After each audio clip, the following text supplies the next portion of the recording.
அனைவருக்கும் வணக்கம். இன்றைய பாடத்திட்டம் புதிய ஆத்திச்சூடி. மகாகவி சுப்பிரமணிய பாரதியார். அவர் அருமையாக சொல்லப்பட்ட மிக பொருத்தமான, அனைவருக்கும் தேவையான, மாணவ சமூகத்துக்கு தேவையான புதிய ஆத்திச்சூடி என்பது மிக எளிமையான வரப்பிரசாதமாக அமைந்துள்ளது. அது புதிய ஆத்திச்சூடி என்பது பாரதியார் எழுதப்பட்ட ஒரு நூலாக அமைகிறது. அது மட்டும் இல்லாமல் இது நீதி நூலாகவும் கருதப்படுது.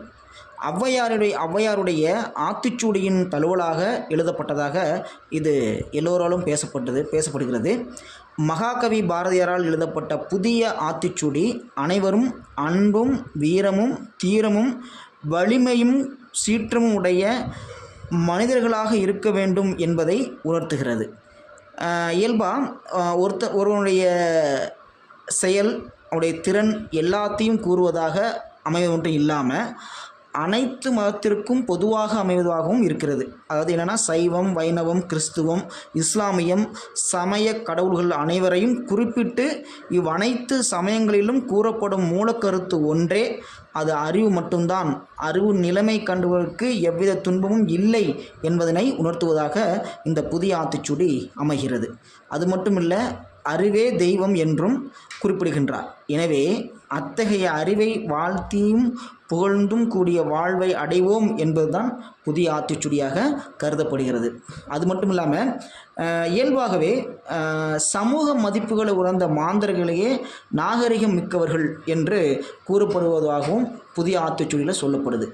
அப்போ அந்த வகையில் கிட்டத்தட்ட நிறைய அருமையான வார்த்தைகளை அவர் போட்டிருக்காரு. என்னென்னு பார்த்தீங்க அப்படின்னா, முதல் வார்த்தை எப்படின்னு பார்த்தீங்கன்னா, அச்சம் தவிர்.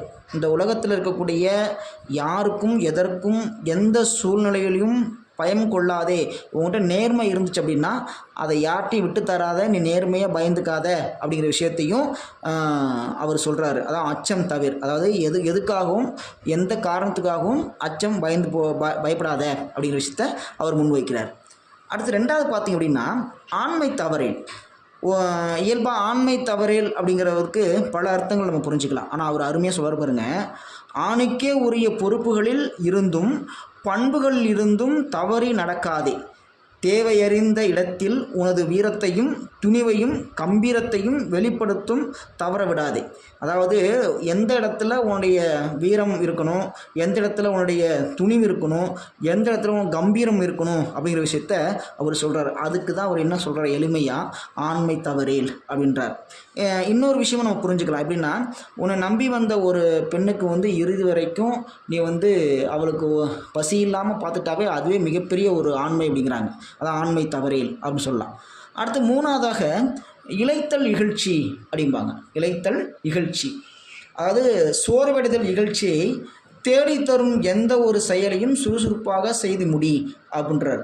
அதாவது இளைத்தல், அதாவது சோர்வடைய வாழ்க்கையில் சோர்வடைஞ்சு கிடக்காம சுறுசுறுப்பாக இரு வாழ்க்கையில், அதுவே உன்னை வெற்றி பாதைக்கு இழுத்து செல்லும் அப்படிங்கிற விஷயத்தையும் அருமையாக சொல்கிறாரு. நமக்கு சோர்வு என்பது பள்ளத்தில் தள்ளுற மாதிரி சுறுசுறுப்பு தராது.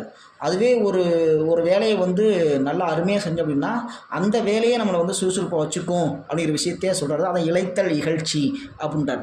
அப்போ ஒரு எடுத்த செயலை நீ எப்படி வேணாலும் அருமையாக முடிக்கலாம், அதை செய்யலாம். அப்படி செஞ்சின்னா அந்த வாழ்க்கை வெற்றி பாதைக்கு அழைத்து போகும் அப்படிங்கிறத ரொம்ப அழகாக நுணுக்கமாக சொல்கிறார்.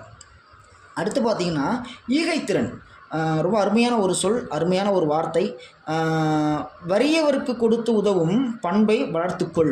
அதாவது என்ன இயல்பாக சொல்கிறாருன்னா, உன்கிட்ட நிறைய இருக்குது அப்படின்னா அதை மற்றவங்களுக்கு கொடுத்து உதவு அப்படின்றாரு. நிறைய இருக்குன்னா எப்படி புரிஞ்சுக்க முடியும்? இப்போ என்கிட்ட ஒரு நிறைய லட்சம் ரூபாய் இருக்குது, இல்லை கோடி ரூபாய் இருக்குது, அதை அப்படியே கொடுத்துடலாமா அப்படின்னா இல்லை, அப்படி கிடையாது. என்னென்னா,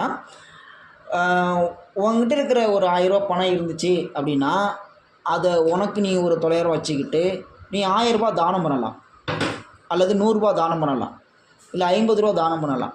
அதை எப்படி தானம் பண்ண சொல்கிறார் அப்படின்னா, ஈகைத்திறன். அதான் என்ன சொன்னால், நீ கொடுக்கும் போதே அவனுக்கு நீ கொடுக்குற ஆள் சரியான ஆளா, இல்லை நீ கொடுக்குற இடம் சரியான இடமா, இல்லை